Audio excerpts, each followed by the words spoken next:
बिस्मिल्लाहिर्रहमानिर्रहीम। अस्सलाम वालेकुम स्टूडेंट्स। उम्मीद है आप सब खैरियत से होंगे।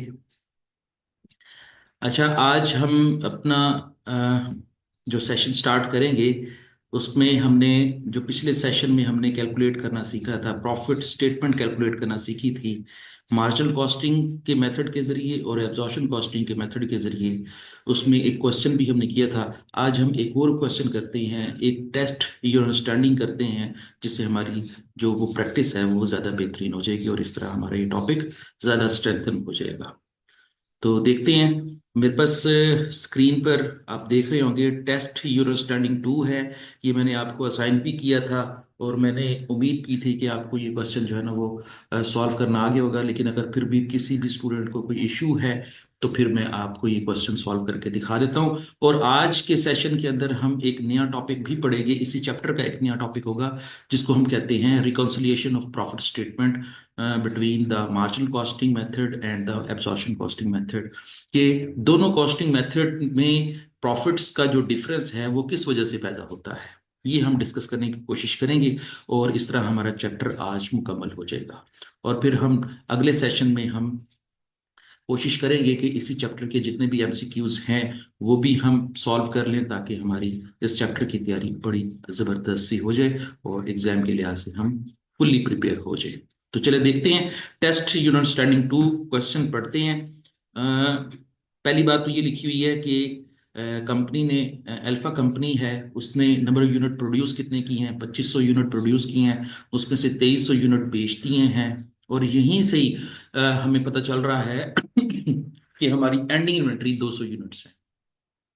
ठीक है। यहाँ पर कहीं पर भी नहीं लिखा हुआ कि एंडिंग इन्वेंट्री कितनी है, लेकिन हमने इसमें डाटे की मुनासबत से जो है ना वो असेस कर लिया है कि अगर प्रोडक्शन 2500 यूनिट है और यूनिट सोल्ड जो है वो 2300 है, तो इसका मतलब 200 यूनिट बच गए हैं। जो बचे हुए यूनिट्स होते हैं उसको हम क्या कहते हैं, एंडिंग इन्वेंट्री। और हमारे सवाल के अंदर ओपनिंग इन्वेंट्री 0 यूनिट्स हैं। इट मीन्स कि हमारे जो ओपनिंग इन्वेंट्री है वो बिल्कुल नहीं पड़ी हुई।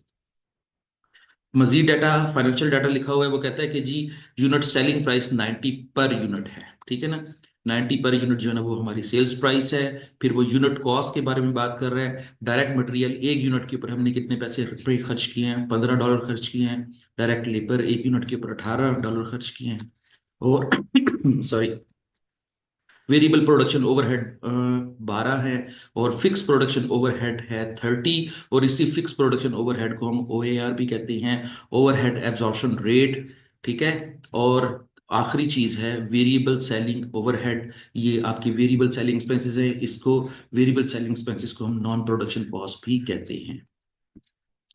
फर्दर लिखा हुआ है कि fix production overhead for the period were 52,500। जो 52,500 हैं ये फिक्स प्रोडक्शन ओवरहेड्स हैं। And fix selling and admin expenses जो है वो आपके कितने हैं, 13,500। अच्छा, ये बात यहाँ पर ज़हन में रखनी है कि जो फिक्स प्रोडक्शन ओवरहेड जब ये अलहदा से दे देता है और एज ए होल अमाउंट की सूरत में दे देता है, तो ये अमूमन ये अमाउंट जो है वो एक्चुअल फिक्स प्रोडक्शन ओवरहेड कहलाती है। ठीक है। और ऊपर जो पर यूनिट के लिहाज से आपको दिया हुआ है, ये आपका एब्जॉर्प्शन रेट है, OAR है। ठीक है। और जब कभी भी OAR पर यूनिट की सूरत में दिया हो तो वो आपका क्या होता है, एस्टिमेटेड ओवरहेड होते हैं। और जो एज ए होल अमाउंट दी होती है वो आपके एक्चुअल ओवरहेड्स कहलाते हैं। और इन्हीं दोनों को कंपेयर करने के बाद हम देखेंगे कि ओवरहेड अप्लाइड ओवरहेड जो है वो ओवर है या अंडर है। ठीक है। और फिर बाद में उसकी जो है ना वो रिकॉन्सिलिएशन करते हैं, उसकी एडजस्टमेंट करते हैं। और एडजस्टमेंट करने के बाद एक्चुअल प्रॉफिट कैलकुलेट करते हैं। रिक्वायरमेंट में वो कह रहा है कि जी अगेन प्रॉफिट स्टेटमेंट बनानी है मार्जिनल कॉस्टिंग मेथड के जरिए भी और एब्जॉर्प्शन कॉस्टिंग मेथड के जरिए भी। हम तरतीब से ही इसको हल कर लेते हैं। दो रिक्वायरमेंट्स है। पहली रिक्वायरमेंट में मार्जिनल कॉस्टिंग की प्रॉफिट स्टेटमेंट, तो हम अब हम बनाते हैं। चलें जी। तो देख लें, सबसे पहले मार्जिनल कॉस्टिंग स्टेटमेंट के जरिए हम इसको बनाते हैं।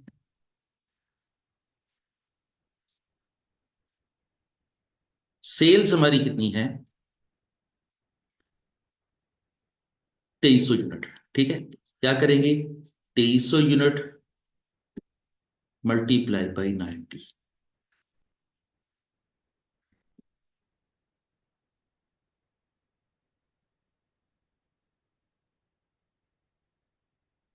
ये हो जाएगा आपका 2300 मल्टीप्लाई बाई 90, 207,000, 207,000।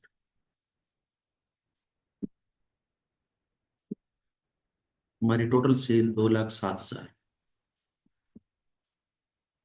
उसके बाद वो कह रहा है कि जी less cost of sale, cost of sale minus करें। ओपनिंग इन्वेंट्री हमारी जीरो है, फिलहाल हम इसको जीरो लिख देते हैं या डैश लगा देते हैं, ठीक है। और वेरिएबल कॉस्ट ऑफ प्रोडक्शन क्या है, अभी थोड़ी देर पहले हमने क्वेश्चन के अंदर ये देखा है कि हमारी जो कॉस्ट ऑफ प्रोडक्शन है, अगर वेरिएबल की बात करें तो एक आपकी है वेरिएबल 15, 18 और 12। ये तीन किस्म की कॉस्टें जो हैं ये आपकी वेरिएबल कॉस्ट हैं, ठीक है। अच्छा, ये हो जाएगा 15 और 18 33, 33 और 12 45। 45 आपकी वेरिएबल प्रोडक्शन ओवरहेड है, ठीक है। अब देखिए क्या करेंगे, यहाँ पर हमने जो है ना वो कितने यूनिट प्रोड्यूस किए हैं, 2500 यूनिट प्रोड्यूस किए हैं। तो हम क्या करेंगे, 2500 ज़रब 45 कर देंगे। मैं यहाँ पे लिख देता हूँ ताकि आपको फर्दर देख समझने में आसान। 2500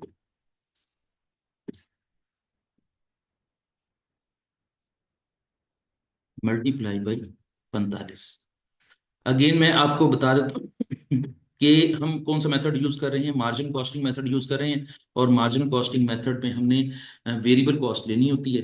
तो जितने यूनिट प्रोड्यूस किए हैं मल्टीप्लाई बाई मार्जिन कॉस्ट, वो है 45, और ये बन जाएगी 1,12,500। ये कितनी बन जाएगी, 1,12,500,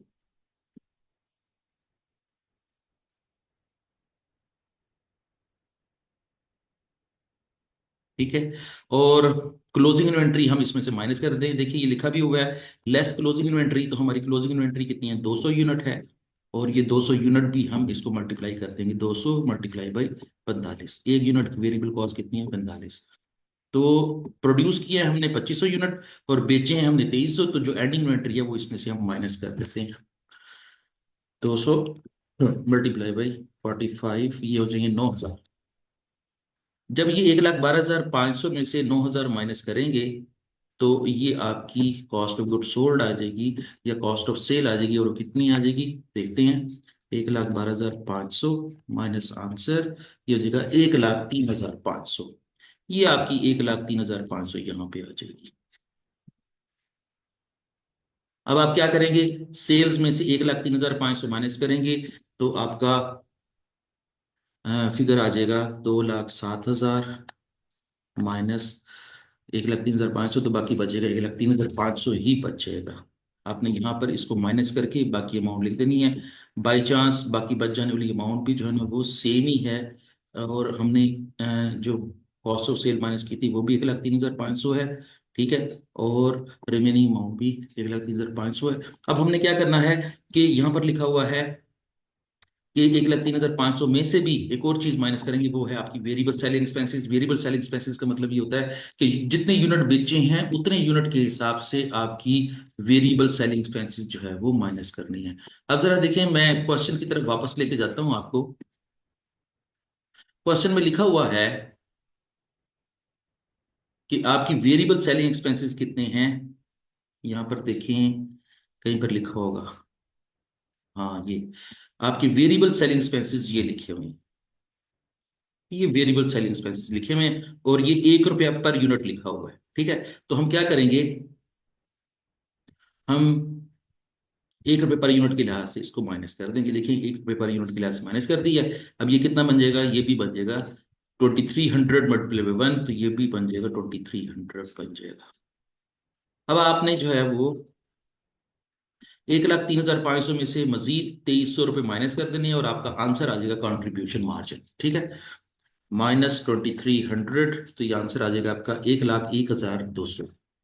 आपका एक्चुअली कंट्रीब्यूशन मार्जिन कितना है, 1,01,200। ठीक हो गया।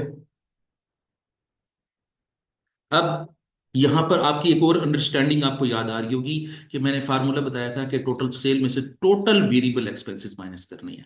तो चाहे वो वेरिएबल एक्सपेंसेस प्रोडक्ट के हों चाहे वो सेलिंग के हों, सारे जो है ना वो वेरिएबल एक्सपेंसेस हमने माइनस करने हैं। हमने सारे वेरिएबल एक्सपेंसेस माइनस कर दिए हैं। ये वाला जो फिगर है ये आपका प्रोडक्शन का वेरिएबल एक्सपेंस है, और ये वाला जो फिगर है ये आपका सेलिंग का वेरिएबल एक्सपेंस है। तो हमने ऑल वेरिएबल एक्सपेंसेस जो है ना वो माइनस कर दिए हैं, और मेरी वेरिएबल एक्सपेंसेस माइनस करने के बाद जो आंसर बचता होता है उसको हम क्या कहते हैं, कॉन्ट्रीब्यूशन मार्जिन। सिंपल कंट्रीब्यूशन भी कह सकते हैं, कंट्रीब्यूशन मार्जिन भी कह सकते हैं।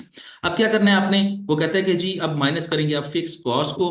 फिक्स कॉस्ट जो है वो एक्चुअली जितनी फिक्स कॉस्ट इनकर की है, लेकिन ये बात याद रखनी है कि जिस तरीके से आपने कंट्रीब्यूशन कैलकुलेट करने से पहले दोनों किस्म की वेरिएबल कॉस्ट माइनस की है, इसी तरीके से यहां पर जब फिक्स कॉस्ट माइनस करेंगे तो दोनों किस्म की फिक्स कॉस्ट माइनस करेंगे। और दोनों किस्म की फिक्स कॉस्ट माइनस करने का मतलब क्या है, एक प्रोडक्शन की फिक्स कॉस्ट है और एक सेलिंग की फिक्स कॉस्ट है। आप जरा देखिए अपने सवाल के अंदर, तो आपकी फिक्स कॉस्ट कितनी कितनी दी हुई है ये देखें जरा। आपकी प्रोडक्शन की फिक्स कॉस्ट दी हुई है 52,500, और आपकी सेलिंग की फिक्स कॉस्ट दी है 13,500। इन दोनों को हम माइनस करेंगे, ठीक है। चलिए देखते हैं जरा। बल्कि मैं यहाँ पर इसको वर्किंग वन का नाम दे देता हूँ। वर्किंग वन है, और यहाँ पर लिखूंगा फिक्स कॉस्ट। और फिक्स कॉस्ट की भी हेडिंग बनाने के बाद फिर मैं लिखूंगा प्रोडक्शन की फिक्स कॉस्ट है, वो कितनी है, प्रोडक्शन की कितनी है, 52,500। ठीक है।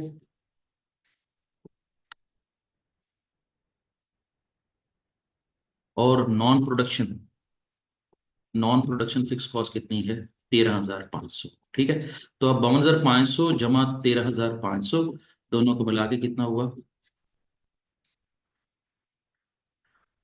52,500 जमा 13,500, ये टोटल हो जाएगा 66,000। ठीक है। इसको हम क्या कर देंगे, टोटल कर देंगे, और ये टोटल हो जाएगा 66,000। और यही 66,000 उठा के हमने जो है वो माइनस कर देना है यहां से। ये 66,000 हम माइनस करें, जैसे ही हम फिक्स कॉस्ट माइनस करेंगे तो हमारा नेट प्रॉफिट का आंसर आ जाएगा 1,01,0200 माइनस 66,000। तो ये आंसर आ जाएगा 35,200। आपका नेट प्रॉफिट का आंसर कितना आएगा, 35,200। चलिए ये अब अपना टैली कर लें, जो मैंने आपको असाइन कर किया था। आपने भी खुद सॉल्व किया होगा, कोशिश की होगी, लेकिन जहां जहां पर अगर आपका जो है ना वो क्वेश्चन सही है उसको टिक कर लें, और जहां जहां पर प्रॉब्लम था उसको करेक्ट कर लें, ताकि आपका ये वाला जो सवाल है वो अच्छे तरीके से हो जाए। तो ये था मार्जिनल कॉस्टिंग के तहत प्रॉफिट स्टेटमेंट।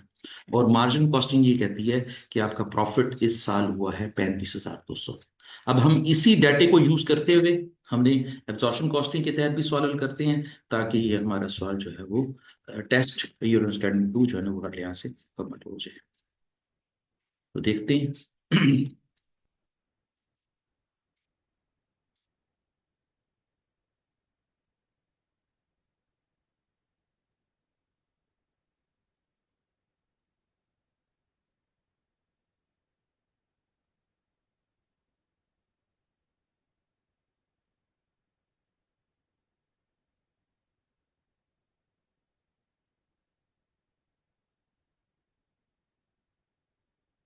चलें जी। अब एब्जॉर्प्शन कॉस्टिंग के तहत हम सवाल देखते हैं। अगेन हमारी सेल्स वही होगी, 2300 यूनिट ज़रब 90, तो हमारी टोटल सेल हो जाएगी 2,07,000।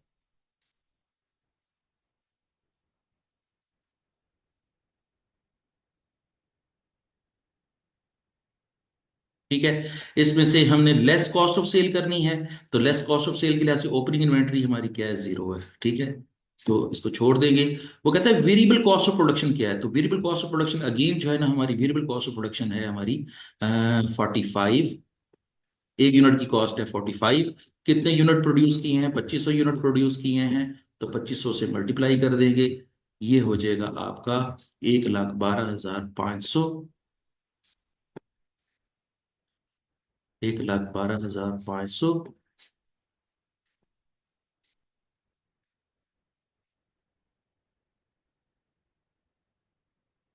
ठीक है। और फिर उसके बाद फिक्स ओवरहेड एब्जॉर्ब। देखिए हमने क्वेश्चन के अंदर अभी पढ़ा है थोड़ी देर पहले कि हमारे फिक्स प्रोडक्शन ओवरहेड कितने हैं। फिक्स प्रोडक्शन ओवरहेड है 30, ये देखें। ये देखें, ये 30 फिक्स प्रोडक्शन ओवरहेड है, ये हमने लेनी है।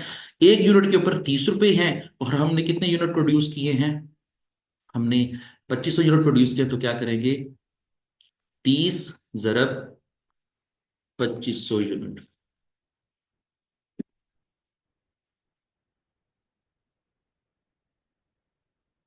30 × 2500 यूनिट्स,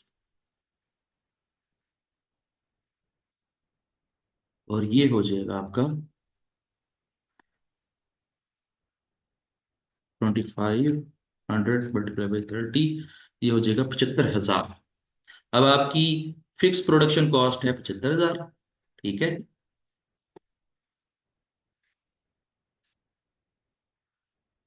मैं इसको थोड़ा सा करेक्ट कर लेता हूँ, ये जो फिगर दिया हुआ है ना, इसको मैं थोड़ा सा करेक्ट कर लेता हूँ। 1,12,500, ठीक है। और फिर वो साथ ही कह रहा है कि क्लोजिंग इन्वेंट्री माइनस कर दें, यहां पर माइनस का निशान जरूर लगा लें, क्योंकि हमने जो है वो क्लोजिंग इन्वेंट्री माइनस करनी है। अब देखिए जरा, हमने एक यूनिट जो है ना वो प्रोड्यूस कितने का किया है? 45 वेरिएबल कॉस्ट है, फिक्स 30 है, तो टोटल कितना हो गया? 75। और हमने हमने 2500 यूनिट प्रोड्यूस किए हैं और 2300 यूनिट बेच दिए हैं, तो एंडिंग इन्वेंट्री कितनी है? 200 यूनिट। तो इसका मतलब क्या हुआ कि जब क्लोजिंग इन्वेंट्री माइनस करेंगे तो एक एक यूनिट की कॉस्ट कितनी होगी? 75, ठीक है। और 75, 75 मल्टीप्लाई बाय 200, हमने 200 यूनिट जो है वो बचा लिए हैं। तो 200 यूनिट को हम क्लोजिंग इन्वेंट्री कहेंगे, और क्लोजिंग इन्वेंट्री हमेशा क्या होती है? माइनस होती है। देखें क्लोजिंग इन्वेंट्री जो है यहाँ पे लिखी हुई है, और ये माइनस साइन के साथ लिखी हुई है, तो आप इसको माइनस करेंगे, ठीक है। तो ये हो जाएगा 75 ज़रब 200, तो ये हो जाएगा 15,000, ठीक है। ये 15,000 आप यहाँ से इसको माइनस कर देंगे,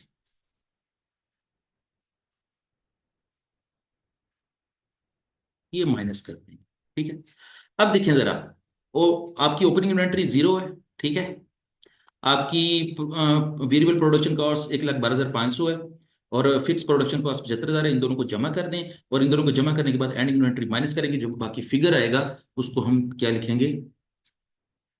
1,12,500 जमा 75,000 माइनस 15,000, बाकी जो फिगर आएगा ना 1,72,500, ये आपकी कॉस्ट ऑफ सेल है। 1,72,500,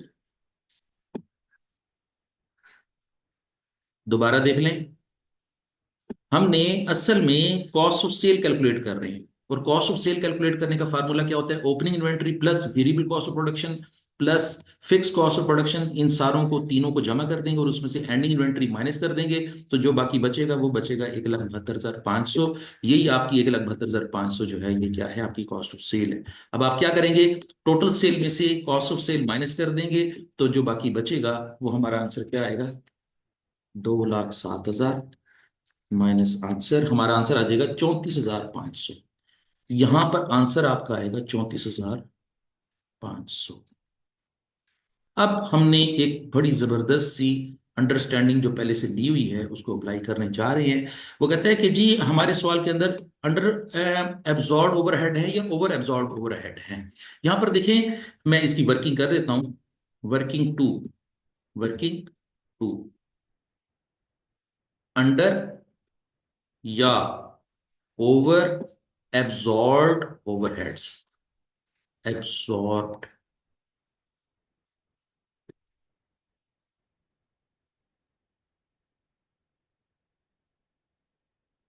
ओवरहेड्स, ये हम कैलकुलेशन के लिए हेडिंग बना लेते हैं, और यहां पर लिखते हैं actual overheads, actual overheads.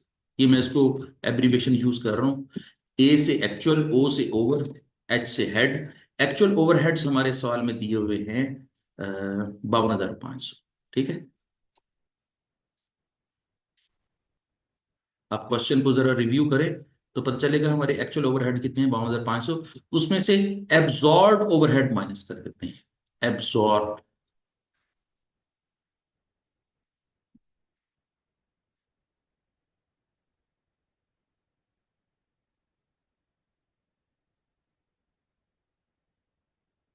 Overheads minus कर देते हैं। ठीक है। अब ये एब्जॉर्ब ओवरहेड क्या होता है, इसका अपना फार्मूला होता है। इसका फार्मूला क्या होता है, actual number of unit produced या actual production multiply by O A R. ठीक है। तो हमारे पास इसको कैलकुलेट करने के लिए फार्मूला है 2500, एक्चुअल नंबर ऑफ यूनिट्स हैं, और ओ ए आर हमने कितना लिया था, 30 लिया। तो इसको 30 से मल्टीप्लाई कर देते हैं। तो इसको मल्टीप्लाई करने से हमारे पास आंसर आएगा 75,000। ठीक है, 75,000। अब जरा देखें कि एक्चुअल की अमाउंट कम है और एब्जॉर्ब की अमाउंट ज्यादा है। तो इसका मतलब क्या हुआ, ये जो डिफरेंस आएगा 22,500, ये 22,500 क्या है, इसको क्या नाम देंगे, एब्जॉर्ब ओवरहेड की अमाउंट बड़ी है, एक्चुअल ओवरहेड की अमाउंट छोटी है। तो एब्जॉर्ब की बड़ी होने की वजह से अब इस आंसर का नाम क्या होगा, over absorb overheads. Over absorb overheads.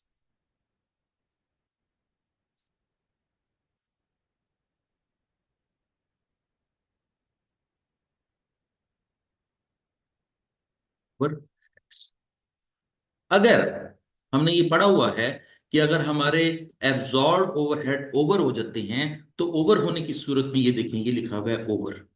Over होने की सूरत में हमने क्या करना है, प्लस कर देना है। ठीक है ना, ये देखें, अगर अंडर होता तो ये देखिए ब्रैकेट में लिखा हुआ है तो फिर माइनस कर देते, अगर ओवर है तो क्या करेंगे, प्लस कर देंगे। तो अब इसका मतलब क्या हुआ, 22,500 जो हमारा ओवर एब्जॉर्ब है वो प्लस कर देंगे। और प्लस किस में करेंगे, ये देखिए ये लिखा हुआ है आपका जो ग्रॉस प्रॉफिट की अमाउंट थी 34,500, उसमें हमने ओवर एब्जॉर्ब को जमा कर दिया। अब हमारा एक्चुअल ग्रॉस प्रॉफिट आ जाएगा, मैं आपको यहाँ पे कैलकुलेट करके दे देता हूँ। जमा 22,500, ये हो जाएगा 57,000। आपका ग्रॉस प्रॉफिट कितना आएगा, 57,000।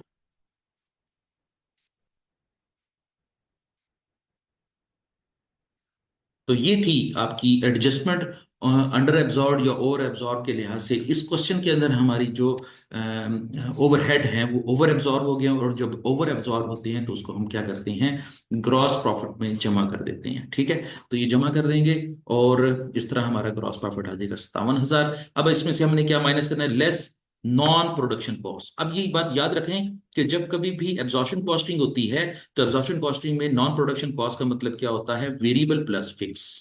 वेरिएबल प्लस फिक्स मींस कि सेलिंग एक्सपेंसेस वेरिएबल भी लेने हैं और फिक्स भी लेने हैं। अब देखें, मैं इधर भी इसकी जो है ना वर्किंग कर देता हूं W3 के नाम से, non production cost.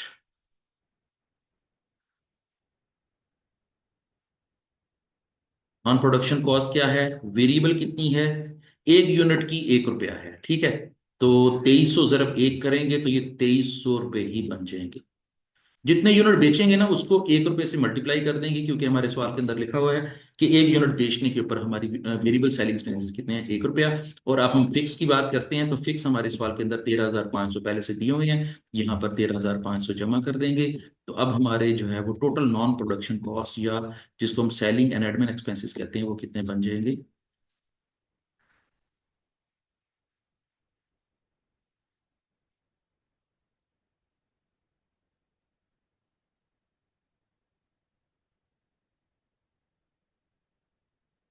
2,300 multiply by 13,500, ये बन जाएगी 15,800।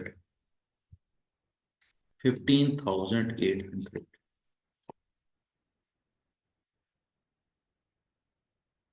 और यहाँ पर हम 15,800 लिख भी देंगे।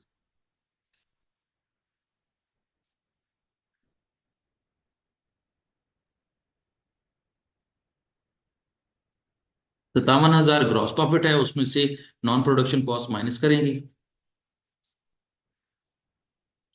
तो हमारा नेट प्रॉफिट आ जाएगा 41,200, 41,200।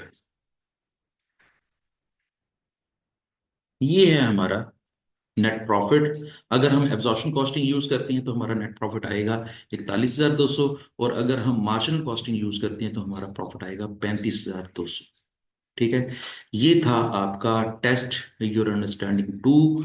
मुझे उम्मीद है कि जो आपने सवाल किया होगा वो भी करीब करीब सही होगा, नहीं तो ज़्यादा अच्छी उम्मीद तो ये है कि सारा ही सही होगा। बस आपके आंसर जो है ना वो मेरे से टैली हो गए होंगे और आपको ये टॉपिक भी बड़ा अच्छी तरीके से समझ आ गया होगा। अब हम इस चैप्टर का आखिरी टॉपिक है reconciliation of profit between marginal costing and absorption costing. देखें, ये जो आखिरी टॉपिक है ना, ये बड़ा इंटरेस्टिंग सा टॉपिक है। इस टॉपिक के अंदर हमने ये कैलकुलेट करने की कोशिश करनी है या इस चीज को प्रोब करने की कोशिश करनी है कि अगर मार्जिनल कॉस्टिंग का प्रॉफिट आ रहा है 35,200 और एब्जॉर्प्शन कॉस्टिंग का प्रॉफिट आ रहा है 41,200, तो फिर ज्यादातर तो लोग यही कहेंगे ना कि हमें एब्जॉर्प्शन कॉस्टिंग यूज करनी चाहिए क्योंकि एब्जॉर्प्शन कॉस्टिंग का प्रॉफिट ज्यादा आ रहा है। ठीक है, एक इसका मतलब ये हुआ कि एब्जॉर्प्शन कॉस्टिंग का जो मेथड है वो हमें ज्यादा प्रॉफिट शो करता है, मार्जिनल कॉस्टिंग का मेथड जो है वो कम प्रॉफिट शो करता है। अच्छा, अगर कंपनी ने खुद अपने प्रॉफिट को के लिहाज से खुश होना है तो वो एब्जॉर्प्शन कॉस्टिंग यूज करेगी। लेकिन जो कंपनी ये कहेगी कि यार टैक्स ज्यादा लगेगा, तो फिर वो कौन से लोग खुश होंगे? मार्जिनल कॉस्टिंग मेथड यूज करके खुश होंगे क्योंकि उसमें टैक्स कम लगेगा, क्योंकि प्रॉफिट कम अमाउंट शो कर रहा है। ठीक है, तो ये सारी की सारी जितनी भी जो है ना वो चीजें हैं, जितने भी डिफरेंसेस हैं, इसको कैलकुलेट करने के नाम को कि जी हमने इसको कैलकुलेट करना है कि ये डिफरेंस क्यों है और ये डिफरेंस जो है वो इसकी वजह क्या है, तो इसको सारी चीजों को कैलकुलेट करने के नाम को हम कहते हैं reconciliation of profit between marginal costing and absorption costing. इसको रिकंसाइल करते हैं कि ये डिफरेंस क्यों है और कैसे है और इसको कैसे जो है ना वो कैलकुलेट किया जा सकता है। तो चलें इस मेथड की तरफ चलते हैं। थोड़ी सी हम थ्योरी पढ़ेंगे क्योंकि इसमें थ्योरी काफ़ी इंटरेस्टिंग है और आपके लिए बड़ी टेक्निकल है। आप इसको जब देखेंगे तो आपको इंटरेस्टिंग भी लगेगी और आपको जल्दी से समझ भी आ जाएगी। चलें जी।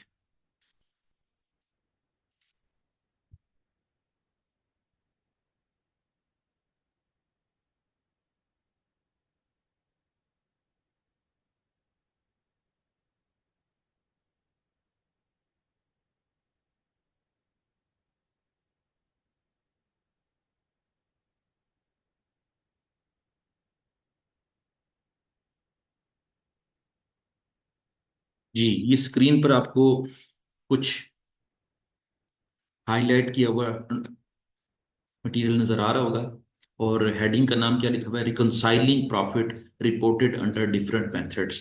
कि वो कहता है कि जी डिफरेंट मेथड्स के जरिए जो प्रॉफिट आप रिपोर्ट करते हैं उसको रिकंसाइल किया जाएगा। सबसे पहली बात जो आपने याद रखनी है वो ये है कि यहां पर लिखा हुआ है, मैं आपको यहां पर मजीद हाईलाइट कर देता हूं। देखें, अक्सर ऐसे होता है कि आपकी ओपनिंग इन्वेंट्री और आपकी एंडिंग इन्वेंट्री अक्सर ऐसे होता है कि डिफरेंट होती है। कभी ओपनिंग इन्वेंट्री ज्यादा होती है, एंडिंग इन्वेंट्री कम होती है, कभी एंड ओपनिंग इन्वेंट्री कम होती है, एंडिंग इन्वेंट्री ज्यादा होती है। और इस तरह जो है वो आपकी ओपनिंग और एंडिंग इन्वेंट्री जो है ना वो डिफरेंट क्वांटिटीज जो है वो रिपोर्ट करती हैं। ये बात याद रखें कि जब कभी भी ओपनिंग इन्वेंट्री कम हो और एंडिंग इन्वेंट्री ज्यादा हो, ओपनिंग इन्वेंट्री के कम होने और एंडिंग इन्वेंट्री के ज्यादा होने की वजह से आपको ये पॉइंट मैं आपको बता दूं कि एब्जॉर्प्शन कॉस्टिंग का प्रॉफिट ज्यादा शो होगा और मार्जिनल कॉस्टिंग का प्रॉफिट कम शो होगा। ठीक है, और अगर मैं ये कहूं आपको कि यही बात उलट कर देते हैं, ओपनिंग इन्वेंट्री ज्यादा हो एंडिंग इन्वेंट्री कम हो, तो फिर क्या होता है? एब्जॉर्प्शन कॉस्टिंग का प्रॉफिट कम शो होता है और मार्जिनल कॉस्टिंग का प्रॉफिट ज्यादा शो होता है। ये दो बातें, दो अलग अलग बातें मैंने आपको बताई हैं। अब इन्हीं अलग अलग बातों को जो है ना वो हम थियोरेटिकल तौर पर भी पढ़ेंगे और इसको न्यूमेरिकली भी सॉल्व करेंगे। मैं इस बात को दोबारा रिपीट करता हूं कि अगर आपकी ओपनिंग इन्वेंट्री की फिगर जो है वो छोटी है और एंडिंग इन्वेंट्री की फिगर बड़ी है, तो ये कॉम्बिनेशन ये शो करता है कि दो मेथड्स में से एब्जॉर्प्शन कॉस्टिंग और मार्जिनल कॉस्टिंग, इन दोनों मेथड्स में से प्रॉफिट किसका ज्यादा शो होगा? एब्जॉर्प्शन कॉस्टिंग का प्रॉफिट ज्यादा शो होगा। और अगर यही कॉम्बिनेशन डिफरेंट कर लेते हैं, ओपनिंग इन्वेंट्री ज्यादा है एंडिंग इन्वेंट्री कम है, तो फिर इस कॉम्बिनेशन की वजह से कौन से मेथड का प्रॉफिट ज्यादा शो होगा? मार्जिनल कॉस्टिंग का प्रॉफिट ज्यादा शो होगा। ठीक है, और अगर मैं ये कहूं कि जी ये वाली बातें जो है ना वो कहाँ पे हम किस तरह प्रूव करते हैं, तो उसको हम एक फार्मूले के जरिए हम प्रूव करेंगे। थोड़ी सी बातें मैं हाईलाइटेड आपके सामने पढ़ देता हूं ताकि आपको ये बातें जो है ना वो समझ आ जाए। वो कहते हैं when the inventory level increase और decrease during the period, then profit under absorption and marginal costing. वो कहते हैं कि अगर ओपनिंग इन्वेंट्री और एंडिंग इन्वेंट्री डिफरेंट होंगी तो प्रॉफिट का लेवल क्या होगा एब्जॉर्प्शन को और मार्जिन का। तो सबसे पहले वो कह रहा है कि if the inventory level increase absorption costing give the higher profit. वो कहता है कि अगर इन्वेंट्रियां बढ़ जाती हैं, बढ़ने से क्या मुराद हुआ, ओपनिंग के मुकाबले में एंडिंग इन्वेंट्री जबकि फिगर अगर बड़ी होगी तो फिर किसका प्रॉफिट का फिगर ज्यादा होगा, एब्जॉर्प्शन कॉस्टिंग का फिगर ज्यादा होगा। मैंने भी यही बात की है आपको कि अगर ओपनिंग इन्वेंट्री कम है एंडिंग इन्वेंट्री ज्यादा है तो कौन से मेथड का प्रॉफिट ज्यादा शो होगा, एब्जॉर्प्शन कॉस्टिंग का प्रॉफिट शो होगा। अच्छा, अब वो बता रहा है कि इसकी रीजन क्या है, इसकी वजह क्या है। वजह भी बड़ी इंटरेस्टिंग है। वो कहता है this is because fix overhead held on closing inventory are carried forward thereby reducing cost of sale to the next accounting period. वो कहता है कि जी एब्जॉर्प्शन कॉस्टिंग के तहत चूंकि हम फिक्स ओवरहेड्स को एब्जॉर्व करते हैं तो जब एंडिंग इन्वेंट्री की फिगर ज्यादा होगी तो फिर ज्यादा एंडिंग इन्वेंट्री की फिगर ज्यादा जो है वो कॉस्ट ऑफ गुड्स सोल्ड में से माइनस होगी एज ए क्लोजिंग इन्वेंट्री के तौर पर। जब क्लोजिंग इन्वेंट्री के तौर पर माइनस होगी तो कॉस्ट ऑफ गुड्स सोल्ड की अमाउंट छोटी हो जाएगी। जब कॉस्ट ऑफ गुड्स सोल्ड की अमाउंट छोटी हो जाएगी तो आपका नेट प्रॉफिट जो है वो बढ़ जाएगा। ये थी बेसिक वजह कि जिसकी वजह से जो है ना वो एब्जॉर्प्शन कॉस्टिंग का प्रॉफिट ज्यादा शो होता है। ठीक है, और आगे चलते हैं, अब मार्जिन कॉस्टिंग की बात करते हैं। तो कहता है कि if the inventory level decreases, तो कहता है कि अगर इन्वेंट्री लेवल डिक्रीज कर जाए, डिक्रीज करने से क्या मुराद है, ओपनिंग इन्वेंट्री की फिगर बड़ी होगी एंडिंग इन्वेंट्री की फिगर छोटी होगी तो फिर ये डिक्रीज ही करेगा ना। ओपनिंग के मुकाबले में एंडिंग इन्वेंट्री कम हो जाएगी तो फिर क्या होगा, marginal costing give the higher profit. अब वो कहता है कि अगर ओपनिंग इन्वेंट्री की फिगर बड़ी है एंडिंग इन्वेंट्री की फिगर छोटी है तो फिर किसका प्रॉफिट ज्यादा होगा, मार्जिनल कॉस्टिंग का। यही बात मैंने शुरू में आपसे की थी कि जब कभी भी ओपनिंग इन्वेंट्री जो बढ़ जाती हैं और एंडिंग इन्वेंट्री घट जाती हैं तो फिर अब मार्जिनल कॉस्टिंग का प्रॉफिट की फिगर बड़ी होगी एब्जॉर्प्शन कॉस्टिंग के मुकाबले में। वो कहता है कि इसकी वजह क्या है, this is because fix overhead brought forward in opening inventory are released. वो कहता है कि जितना ज्यादा ओपनिंग इन्वेंट्री होगी जिस वक्त अगर एंडिंग इन्वेंट्री उसके मुकाबले में कम है तो इसका मतलब वो बिक जाएगी, वो इन्वेंट्री बिक जाएगी, ओपनिंग इन्वेंट्री बिक जाएगी। बिक जाने से आपके पैसे जो है ना वो वापस मिल जाएंगे। जब वापस मिल जाएंगे तो फिर मार्जिनल कॉस्टिंग का जो प्रॉफिट होगा वो ज्यादा होगा। ये वाली बातें आपने जो है ना वो नोट डाउन करनी है। इसी के जरिए हम ये वाला सवाल एक हल करते हैं ताकि हमारा ये वाला कॉन्सेप्ट क्लियर हो जाए। अच्छा जी, एक क्वेश्चन जो है ना हम हल करते हैं। A company commenced business in March first making one product only. The cost card which is as follows. Cost card ये है, डायरेक्ट लेबर कितनी है per unit, $5 per unit, direct material 8 per unit, variable production overhead 2 per unit और fix production overhead 5 per unit. और अगर मैं ये कहूं आपको कि जी वेरिएबल प्रोडक्ट कॉस्ट क्या है तो आप कहेंगे 5 + 8 + 2, इसका मतलब क्या हुआ, 15 जो है वो आपकी वेरिएबल कॉस्ट है। 15 क्या है आपकी वेरिएबल कॉस्ट। मैं यहां पे आपको ये बता देता हूं कि अगर वेरिएबल प्रोडक्ट कॉस्ट कैलकुलेट करनी पड़ जाए तो वो कितनी है 15। और अगर मैं कहूं आपको कि फुल कॉस्ट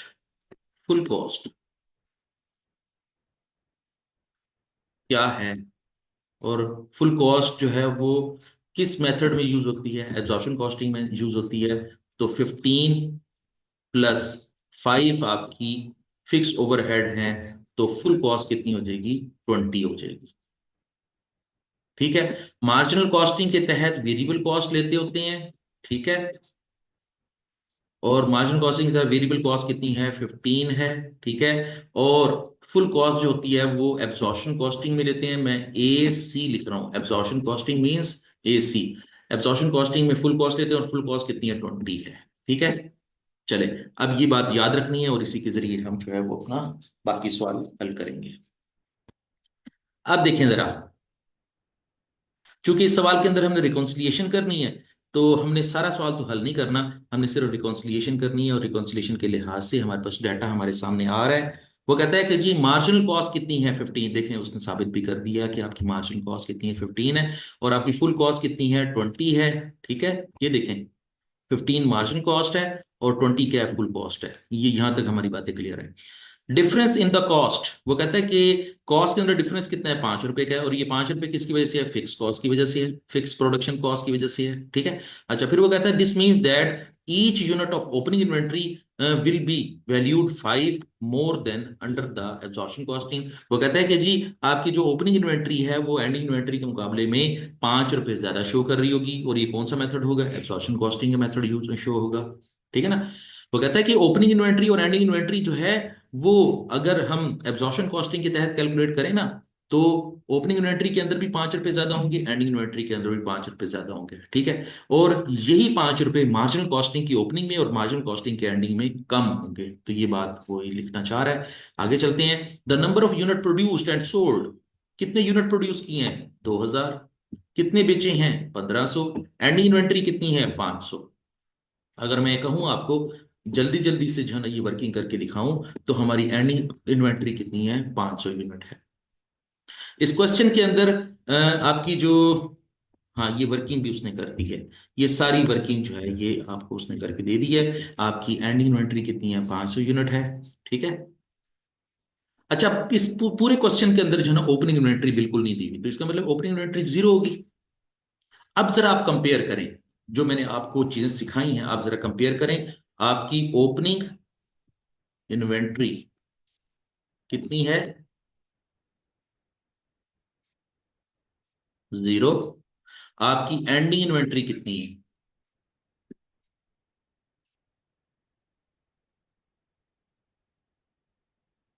वो कितनी है? 500। ठीक है? अब आप जरा इन दोनों के अंदर कंपैरिजन करें कि ओपनिंग इन्वेंट्री कम है, एंडिंग इन्वेंट्री ज्यादा है।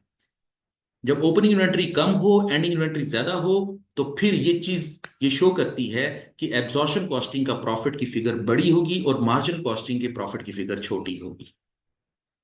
ठीक हो गया? और अगर मैं ये कहता कि जी फॉर एग्जांपल ओपनिंग इन्वेंट्री 500 है, एंडिंग इन्वेंट्री जीरो है, तो इसका मतलब ये हुआ कि ओपनिंग इन्वेंट्री के बड़े होने की वजह से और एंडिंग इन्वेंट्री के छोटे होने की वजह से अब प्रॉफिट की स्टेटमेंट जो है ना वो किसकी बड़ी होगी या प्रॉफिट किसका ज्यादा होगा? तो उसका जवाब क्या है? मार्जिनल कॉस्टिंग का। तो ये दो बातें आपने याद रखनी है। इन दो बातों को अगर आप याद रख लेंगे तो फिर आपका ये जो रिकॉन्सिलिएशन का टॉपिक है बड़ा आसानी से हल हो जाएगा। अच्छा जी, अब जरा देखें, आगे देखें। वो कहता है कि जिस तरह हमने इलिस्ट्रेशन नंबर 2 में हमने कैलकुलेट किया था कि हमारा एब्जॉर्प्शन कॉस्टिंग का प्रॉफिट जो है वो कितना है?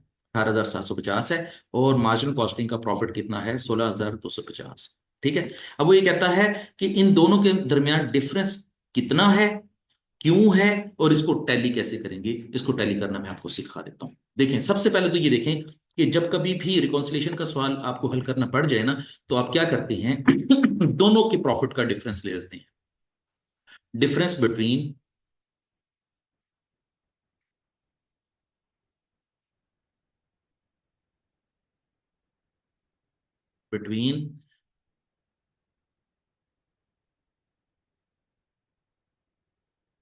एब्जॉर्प्शन कॉस्टिंग प्रॉफिट, मैं एब्जॉर्प्शन कॉस्टिंग को ए सी लिख रहा हूं, absorption costing minus margin costing, marginal margin costing profit. क्या लेंगे? डिफरेंस बिटवीन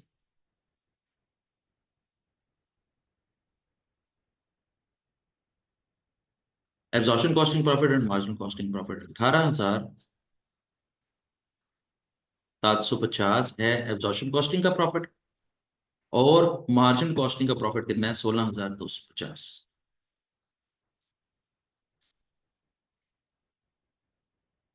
तो प्रॉफिट का जो डिफरेंस है वो कितना है? 2500। ठीक है? 2500।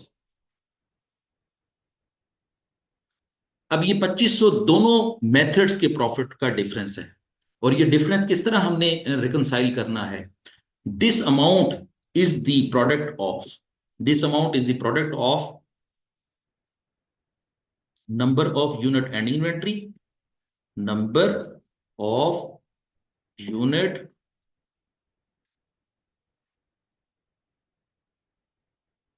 Eight the end, at the and,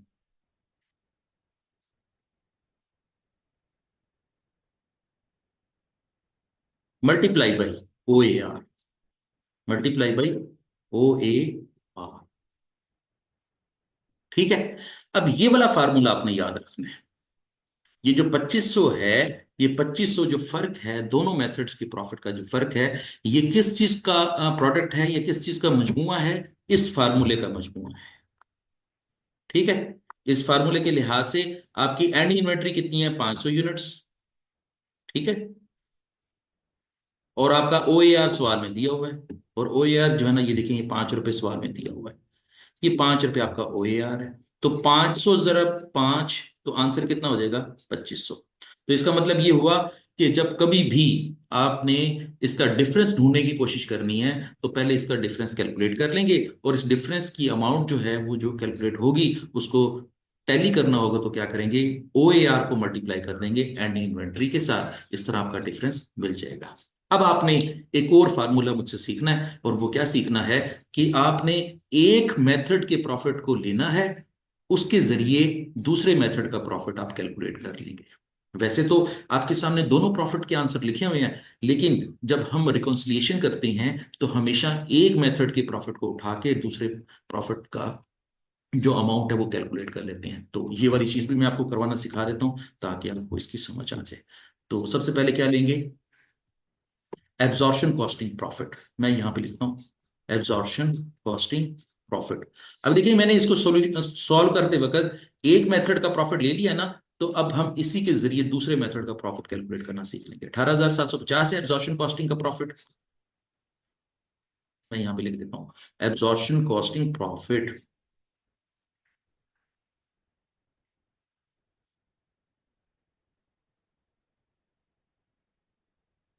अच्छा, अब देखें, मैंने आपको ये बात सिखाई हुई है कि जब कभी भी ओपनिंग इन्वेंट्री कम हो, एंडिंग इन्वेंट्री ज्यादा हो, तो फिर एब्जॉर्प्शन कॉस्टिंग का प्रॉफिट ज्यादा होता है। जब ज्यादा होता है तो इसका मतलब यह हुआ कि मार्जिनल कॉस्टिंग का प्रॉफिट कम होगा। अब मार्जिनल कॉस्टिंग का प्रॉफिट कैलकुलेट करने के लिए हम कैलकुलेशन कर रहे हैं, तो क्या करेंगे? जितना भी डिफरेंस है, जितना भी डिफरेंस है, मैं यहां पर लेता हूं। ओपनिंग इन्वेंट्री कितनी है? 0। एंडिंग इन्वेंट्री कितनी है? 500। ठीक है। अब इसके डिफरेंस को मल्टीप्लाई कर देते हैं ओ ए आर के साथ। अब देखें कि हमने 0 में से 500 माइनस करें तो आंसर कितना आता है? 0 में से 500 माइनस करें तो आंसर कितना आता है? -500 आता है। 0 - 500, आंसर कितना आता है? -500। -500 को 5 से मल्टीप्लाई करेंगे तो फिर आंसर कितना आ जाएगा? -2500। क्या आंसर आ जाएगा?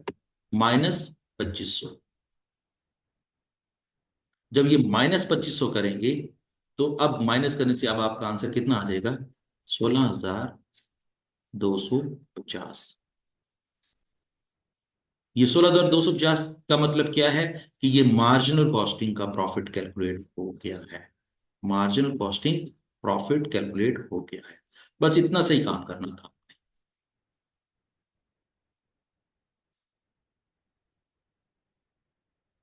आपने एक मेथड का प्रॉफिट उठाना है, और उसमें से जो ओपनिंग और एंडिंग इन्वेंट्री की जो मैकेनिज्म है उसको आपस में से जो है ना वो डिफरेंस लेना है। यहां पर ओपनिंग इन्वेंट्री 0 थी, एंडिंग इन्वेंट्री 500 थी। ओपनिंग में से एंडिंग माइनस करें, तो माइनस करने के बाद आंसर भी माइनस का आता है। माइनस को जो है ना मल्टीप्लाई करते हैं ओ ए आर के साथ। तो जब ये माइनस का आंसर आएगा तो फिर ये हम माइनस कर देंगे। अगर इधर आंसर प्लस का आएगा तो इधर हम प्लस कर देंगे। ये चीज आपने सिर्फ सीखनी है। ठीक है। और ये बात भी साबित हो गई कि अगर ओपनिंग इन्वेंट्री के मुकाबले में एंडिंग इन्वेंट्री अगर ज्यादा होगी, तो फिर एब्जॉर्प्शन कॉस्टिंग का प्रॉफिट ज्यादा होगा। देखिए 18,750 है, और एंडिंग इन्वेंट्री का, सॉरी, मार्जिनल कॉस्टिंग का प्रॉफिट कम होगा। तो देखिए ये 16,250 है, ये कम भी है, और ये साबित हो गई है एक बार। ठीक हो गया। ये था reconciliation of marginal and absorption costing profits, कि इनको टैली करना हमने सीख लिया है। अब एक क्वेश्चन भी है, एक टेस्ट अंडरस्टैंडिंग है, उसको भी हम हल कर लेते हैं। इस तरह हमारी जो है ना ये प्रैक्टिस मजीद अच्छी हो जाएगी।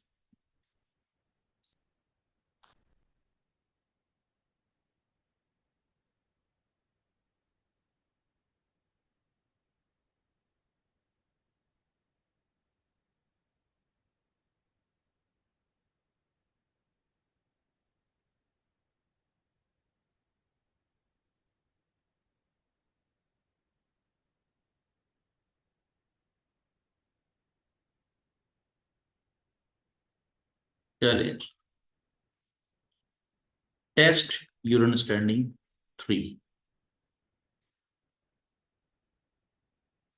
अच्छा, एक छोटी सी मैंने नोट्स की सूरत में एक स्टेटमेंट लिखी हुई है, ये भी आप नोट डाउन कर लें, ये भी आपको काफी काम देंगी। When the opening inventory is greater than the closing inventory, तो कहता है कि अगर ओपनिंग इन्वेंट्री की फिगर बड़ी है, एंडिंग इन्वेंट्री की फिगर छोटी है, marginal costing profit will be higher than the absorption costing profit. ठीक है, ये आप नोट डाउन कर लें। पहले तो ये यही बातें मैंने आपको जो है ना वो वर्बली बताई हैं, अब ये वाली बातें जो है ना मैंने आपके सामने रिटर्न शो करवा दी हैं, तो आप इसको नोट डाउन कर लें। फिर दूसरा दूसरा नोट्स क्या है, when the closing inventory is greater than the opening inventory, absorption costing profit is higher than the marginal costing profit. तो ये भी आप नोट डाउन कर लें। ठीक है, और एक सवाल करते हैं, टेस्ट स्टैंडिंग 3 करते हैं। इसमें दो सवाल दिए हुए हैं, हम पहले पहले एक सवाल हल करते हैं, फिर दूसरा सवाल हल करते हैं। वह कहता है in the period where the opening inventory is 5000। एक ऐसा सवाल है जिसके अंदर ओपनिंग इन्वेंट्री की फिगर है 5000 और क्लोजिंग इन्वेंट्री की फिगर कितनी है, 3000। अगर ओपनिंग इन्वेंट्री ज्यादा है और एंडिंग इन्वेंट्री कम है, तो आप खुद जरा कैलकुलेट करें कि इसमें कौन सा मेथड अप्लाई होगा। कि अगर ओपनिंग इन्वेंट्री ज्यादा और एंडिंग इन्वेंट्री कम हो, तो फिर इसका मतलब ये होता है कि जी आपका मार्जिनल कॉस्टिंग का प्रॉफिट ज्यादा होगा और एब्जॉर्प्शन का कम होगा। ठीक है, आप जरा देख लें। वो कहता है कि जी a company had a profit of 92,000 पे यूजिंग एब्जॉर्प्शन कॉस्टिंग। वो कहता है कि एब्जॉर्प्शन कॉस्टिंग का प्रॉफिट 92,000 है। तो वो कहता है कि इसी की मदद से आप ये देखें कि आपका OAR कितना है, 9 पर यूनिट है। आपका OAR क्या है, OAR 9 पर यूनिट है। ठीक है, अच्छा, अगर 9 पर यूनिट है, और फिर वो क्या कहता है कि आप आंसर कैलकुलेट करें, calculate the profit using marginal costing. वो कहता है कि मार्जिनल कॉस्टिंग का प्रॉफिट यूज कैलकुलेट करें।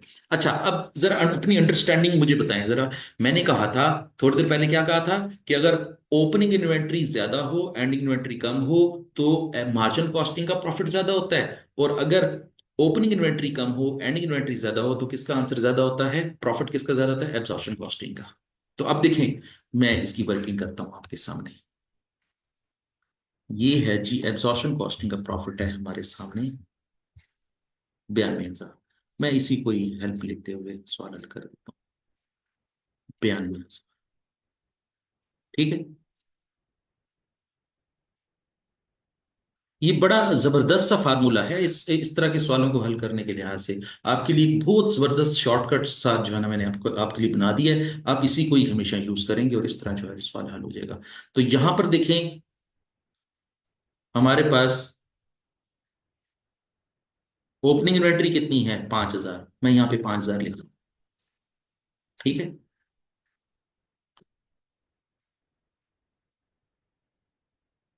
और एंडिंग इन्वेंट्री कितनी है, 3,000।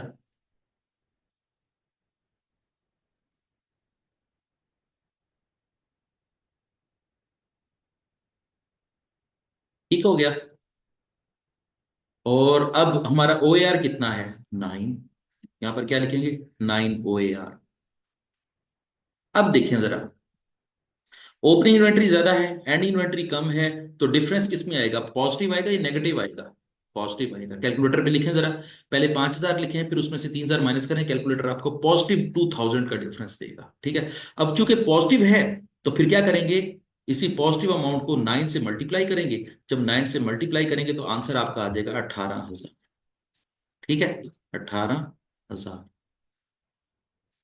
अब देखिए जरा, अगर 18,000 है तो पॉजिटिव है, तो पॉजिटिव का मतलब क्या होगा, आपने इसको जमा कर देना है। पॉजिटिव है तो क्या करेंगे, जमा कर देंगे। जब जमा कर देंगे तो आंसर कितना आ जाएगा, 92,000 जमा 18,000, 1,10,000 आ जाएगा। यहां पर हम लिखेंगे 1,10,000। और ये जो 1,10,000 है, ये किसका प्रॉफिट शो कर रहा है, मार्जिनल कॉस्टिंग का प्रॉफिट शो कर रहा है। ठीक हो गया। और उसने कहा भी था कि मार्जिनल कॉस्टिंग का प्रॉफिट कैलकुलेट करके बताएं। टेक्निक क्या याद रखनी है, ओपनिंग इन्वेंट्री ज्यादा है, एंडिंग इन्वेंट्री कम है, तो डिफरेंस कैलकुलेट करने के बाद उसको मल्टीप्लाई करेंगे OAR के साथ, और OAR के साथ मल्टीप्लाई करने के बाद जो आंसर आएगा उसको जमा करेंगे, क्योंकि डिफरेंस भी प्लस का शो कर रहा है, तो जमा करेंगे। और अगर ओपनिंग इन्वेंट्री कम है, एंडिंग इन्वेंट्री ज्यादा है, तो OAR से मल्टीप्लाई करने के बाद डिफरेंस माइनस का है तो उसको हम माइनस करेंगे। ये हो गया हमारा पहली रिक्वायरमेंट। ठीक है, ये हमने ए रिक्वायरमेंट हल कर दी, इसे नोट डाउन कर लें। और ये बात भी साबित होगी कि when ever the opening inventory is greater than the ending inventory, the resulting profit of the marginal costing will be greater than the absorption costing.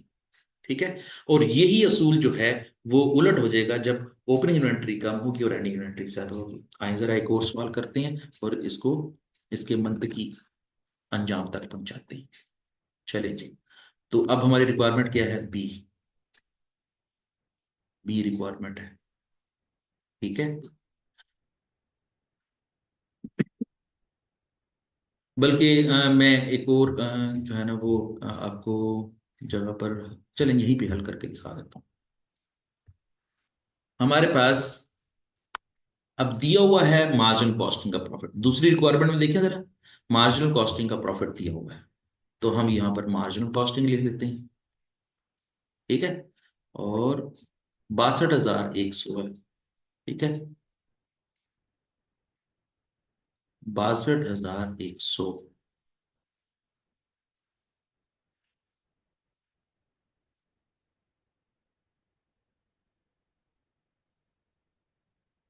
चलें जी, ये तो है हमारा गिवन डेटा। अब देखें जरा, इसमें ओपनिंग इन्वेंट्री कितनी है? 8500 यूनिट, और एंडिंग इन्वेंट्री कितनी है? 6750 यूनिट। ठीक है, यहां पर लिख लेते हैं 8500 यूनिट,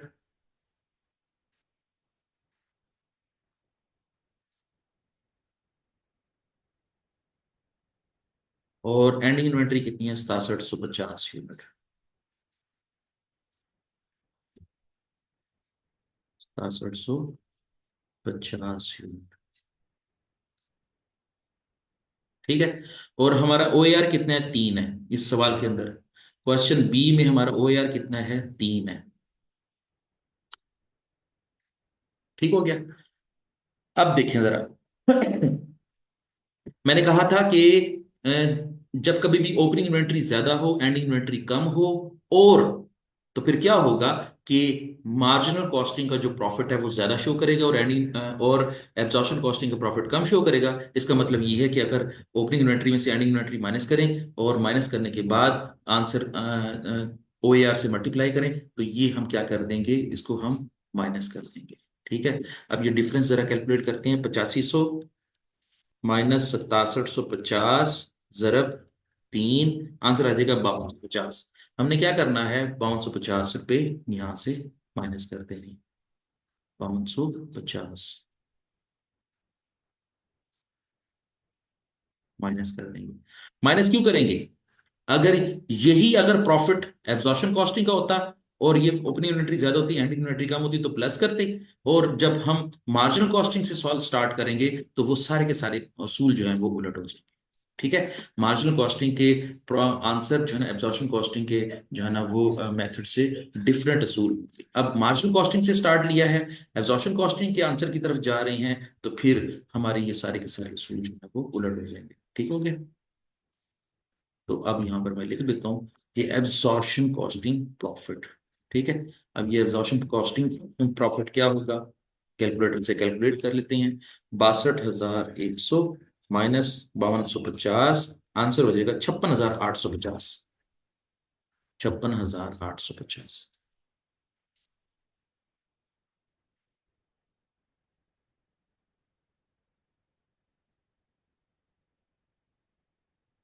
अब देखें, ये वाली स्टेटमेंट भी पूरी कर रही है। When the closing inventory is higher than the opening inventory, absorption costing profit is higher, and when the opening inventory is greater than the closing inventory, ये देखें ये स्टेटमेंट पूरी कर रही है। when the opening inventory is greater than the closing inventory, marginal costing profit will be higher than the absorption costing। देखें, marginal costing का profit higher है और absorption costing का profit lower है। ठीक है, तो इसका मतलब ये हुआ कि ये वाली स्टेटमेंट जो है, ये स्टेटमेंट वो बी पे पूरी कर रही है, और ये वाली स्टेटमेंट जो है वो क्लोजिंग इन्वेंट्री, ये वो भी इसी पे पूरी कर रही है। ठीक है, तो ये इस तरह आप जो है ना वो कर लें। और भी प्रैक्टिस आएगी जब मैं आपसे एमसीक्यूज जो है वो सॉल्व करवाऊंगा, और एमसीक्यूज की जो है ना जब हम प्रैक्टिस करेंगे, और जब हम एमसीक्यूज का जो है ना वो सॉल्यूशन करेंगे, तो उसमें भी इसकी प्रैक्टिस काफ़ी सारी आएगी, और इंशाल्लाह आपकी ये प्रैक्टिस मजीद आपके पेपर के तैयारी के लिए काम आ जाएगी। चलिए नेक्स्ट सेशन के लिए टेक केयर, अल्लाह हाफिज।